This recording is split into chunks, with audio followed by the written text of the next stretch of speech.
From embarrassing a scene-crashing girlfriend What'd you do, Ray? Ray's mate is marrying a fucking goblin. to drowning Amber Heard in an ocean of humiliation. I would rather be married to a fleshlight stuffed with barbed wire than that aqua twat. Here are 8 times comedians' embarrassed crazy girlfriends, starting with Andrew Schulz, who made a major discovery about his psycho partner. I learned a lot of shit about my girl when we moved in together. I learned she's a psychopath. Just based on her Netflix queue. That's it. I turn on her Netflix. It's just every type of serial killer documentary you could imagine. There's a guy who kills nuns, guy who kills this guy who kills kids, cooking show. With Andrew's deep dive into his lover's queue, every title became a roast for him to stream. Who watches 6 hours of serial killers and then British Bake Off to wash it down? How many of you ladies in here enjoy serial killer shows? This is why you don't like sports. I just want to let you know. Sports aren't violent enough for you. Leading Andrew to flip open his rulebook and explain why women never make it past first down with sports. You'll be watching football, you see someone unconscious on the ground, and you're like, okay, but why is no one raping him? What's going on? What's going on here? I mean, you already have a mask and gloves on. No one's gonna know it's you. Put a in that fucking man. Make this entertaining, please. But while Andrew jogged through his jokes, he still gave women props for their courage. You ladies will watch like serial killers and rape all the time, and it won't change your behavior at all. This is real. She watched this documentary about this dude who would women who are jogging in the park at night, right? Horrifying, tragic, right? After watching the documentary, she went for a jog in the fucking park. Pushing Andrew to run the extra mile to explain a dystopian gender reversal situation. Women are way braver than men. It's not even close to. If a single man in history was jogging in the park and got raped, we're not even jogging on treadmills no more after that. Cardio's out the equation.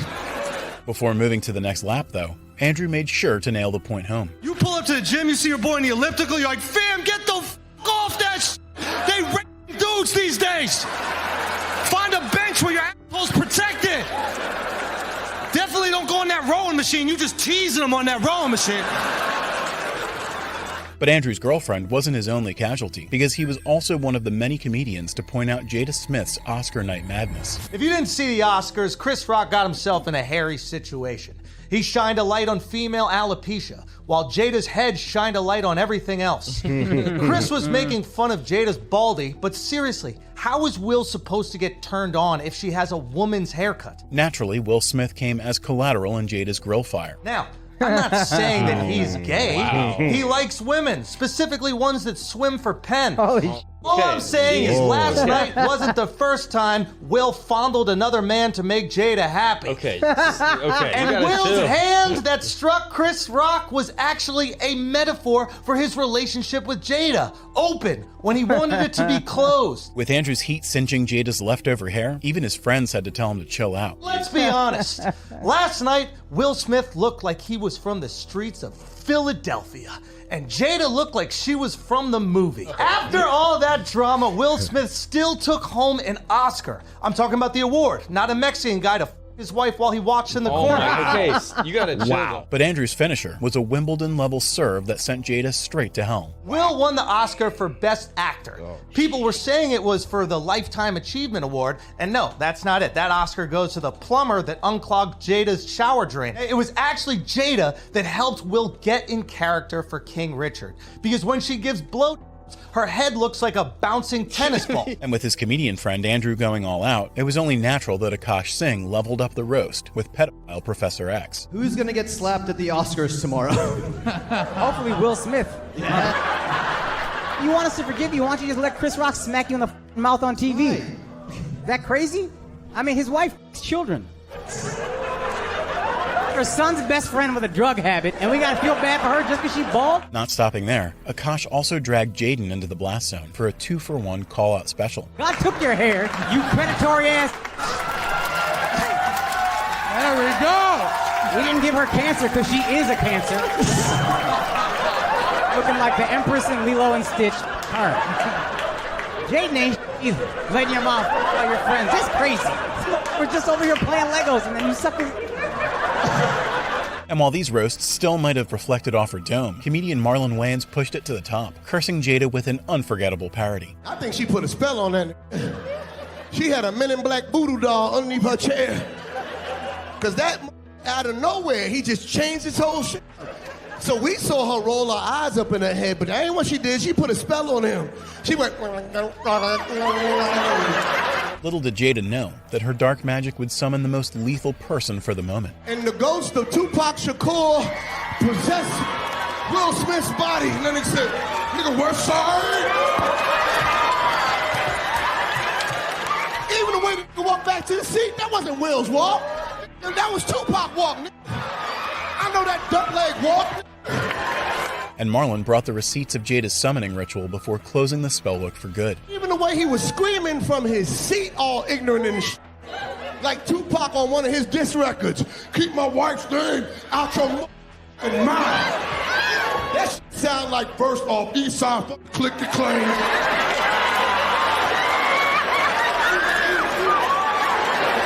But while Marlon was just parodying ritual magic, Jimmy Carr was heckled by actual monster speech before he shut it down. What'd you do, Ray? Ray's mate is marrying a fucking goblin. The monster tale began with an innocent question on Jimmy's head bobble. Why do you wobble your head when you laugh? From Ray. Why, Ray?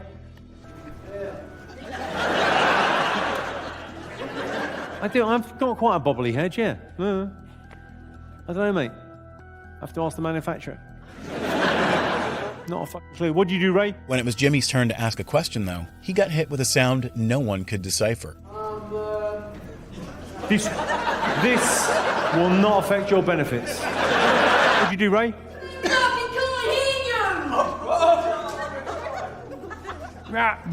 What was it? Sorry, the Cockney ghost. Let's go back to that. With her true goblin form slowly getting revealed, Jimmy didn't hesitate to go all in like a knight. No, but what was that other voice? That's my friend's wife-to-be. Your friend's wife-to-be? Tell your friend from me, don't marry that. Ray's mate is marrying a fucking goblin.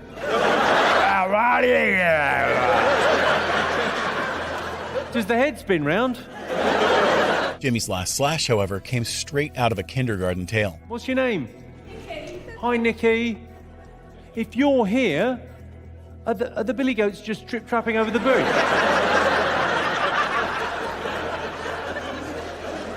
Probably are, aren't they? These billy goats are just trip-trapping over the bridge. Just had a fucking night off. Good on ya. The woman spat gibberish and still found a partner, but the same fate wouldn't follow this next guy, who got dumped just for speaking facts. Do you have a girlfriend? But you did. Yeah. Who broke up with who? You to her or to you? No, it was on her. It was on her. How did she undo it? It was a text during election night. A text during election night? Okay, I got a couple questions. And question number one revealed the biggest surprise behind the breakup. What state do you live in? Virginia. Virginia. Red or blue? Almost purple now. Oh, how did it go in the election? Blue, okay. So who gives a fuck, you know? But did that have anything to do with her breaking up with you? I said I didn't think Kamala was going to win. Oh, She did it. Despite leaning left, Gianmarco called out the woke BS of his own group chat before asking the million-dollar question. This is the problem with Democrats, real quick. Let's just sidebar. You just said the facts. And she said we're breaking up. Yeah, I'm a problem about patriarchy and whatever. Do you have these text messages on you right now?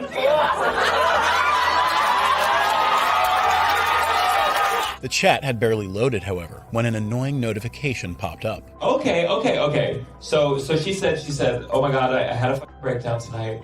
The results of this election is scary. Trump is winning a lot of states. Yeah, we all agree. We're all here. Listen, if only my show was the one who voted, Jill Stein would have had a chance. You said, don't stress it. So you tried to calm it down. But when the woke hecklers erupted again, Gianmarco instantly put them on mute. And then you sent 173 to 190. Those are the electoral counts? Oh, that was the prediction, I guess. The prediction. Okay, cool. Last time I checked, it was 75, 175. Yeah. Honestly, though, I do think Trump is still going to win. I can't imagine the general population of America would vote Kamala.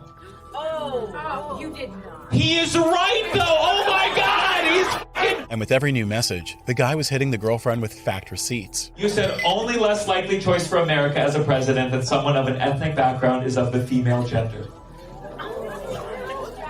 Honestly, dude, I'm really disappointed to hear you say that. Not saying it should be that way. Good for you. I believe that's how most people look at it.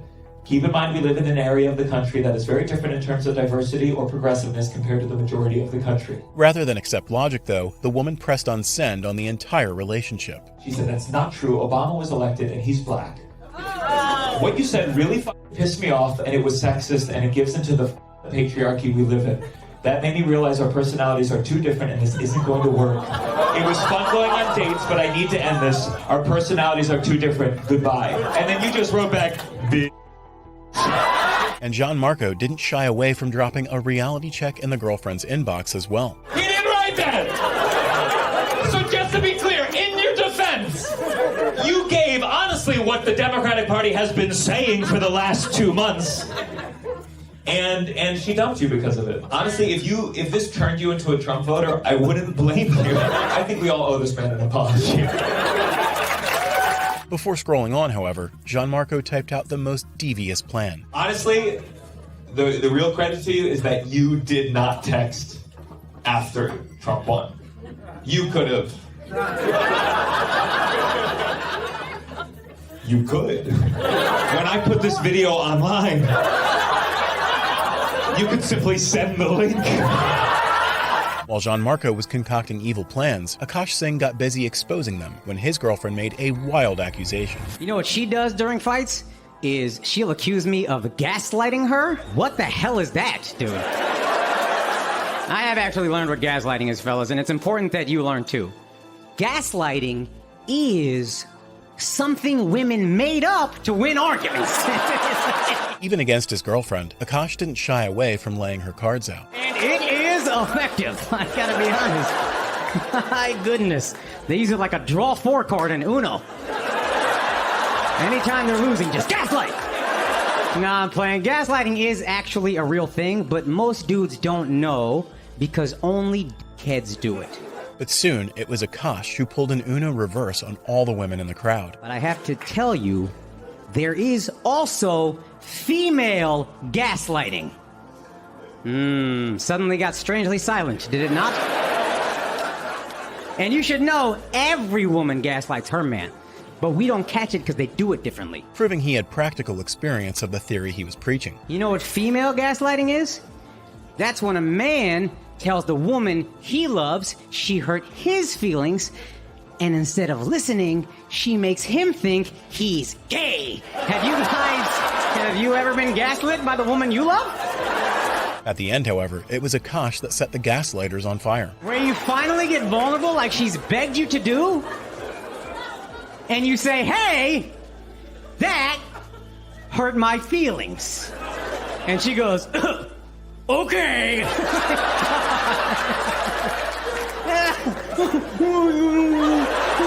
But while Akash ignited matchstick manipulators, Matt Rife drowned a wife in blame for turning her husband into sea life. But the same can't be said for this next entitled girlfriend, who earned her roast trying to school Zhao Yang Summers. Oh, I see the white man. I know we have an Asian lady coming. Hi. Sorry, Mom. I don't have a rich old white guy who pays for things, he's so poor. Are you Chinese? You cannot be deported because you're hot. We only deported the ugly ones. So. As if star-frying Mrs. Red Flag wasn't enough, Zhao Ying went after her partner to trigger her even more. Wow, she's sassy. What do you do, sir? Oh, I'm talking to your man because I need a green card. I don't know how to get him. You know, he's wearing Nike. I made those shoes when I was 5. When Madam Meltdown tried to make a comeback, though, Zhao Ying served her like sushi instead. The rich Asian American ladies. I'm American. I mean, I want to be American, but... So you are American? I'm autistic. I'm off the spectrum. So what kind of Asian are you? I know, I can tell. I would leave you too. But in the end, it was the K-drama queen's own heckles that stamped her one-way visa straight out of the show. She can handle it, Joe. She's hot. I love America. I love big, you know, I love Uncle Sam.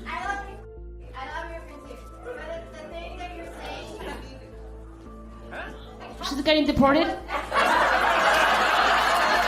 I'm sorry, Roasted Daddy. I'll call you later. Just like the Kung Fu Karen was rightfully kicked out, Amber Heard's crazy case was thrown out of the courtroom as well. And Bill Burr was among the first ones to serve reality checks. You know what's really so all right? It's all the that happens to women, that guys do to women, is fucked up. But there has been a slight overcorrection now where if a woman just says you do something, before you're ever tried or convicted, it just gets put in the paper. And Bill used Amber's legal burial to put the spotlight on the system's cracks. It gets put all over the internet, and then all you fucking morons, or 90% of you on the fucking internet, just take it as truth. Take it as fun. Why do you take it as truth? Because you want it to be true? Because he's doing better than you in life? They should not publicize the person's name until they're convicted of it. I think that's more than fair. With Bill revealing Heard's abuse of the law, Chris D'Elia cranked it up, revealing the class differences between her and Johnny during the trial. See, you see Amber Heard in the f***ing box and shit. You see her behind the desk, and she's all... like she can't, she thinks she's acting, but Johnny Depp knows something that she doesn't. Stillness. And Chris's mockery showed what Amber's legal team was really like, clowns in a courtroom circus. Okay, and then that's this, right? That's when you said this? I'm sorry, you're asking about which one? You're asking about the other, a different thing, or the same three things you just asked for the fourth time? Yes, okay. Oh, dude, and the courtroom goes like this. Everyone in the courtroom like this. Everyone in the courtroom like this. But any Aquaman saga would be incomplete without Schulz's roast tsunami. Amber Heard sucks. Now, I'm not talking about how she gets acting gigs. I'm talking about her as a wife. I would rather be married to a fleshlight stuffed with barbed wire than that aqua.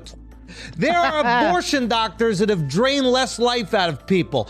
She crushed Johnny Depp's career so fast, they should call her Coochie Astro World. Finishing her for good, Andrew's final current swept Miss Aquaflop all the way to Mexico. Amber lied about abuse to destroy him. This busty Smollett is more toxic than a 2-week-old tampon, or as they call them south of the border, menstrualadas. Proving that even Hollywood actresses get destroyed when they act like crazy girlfriends.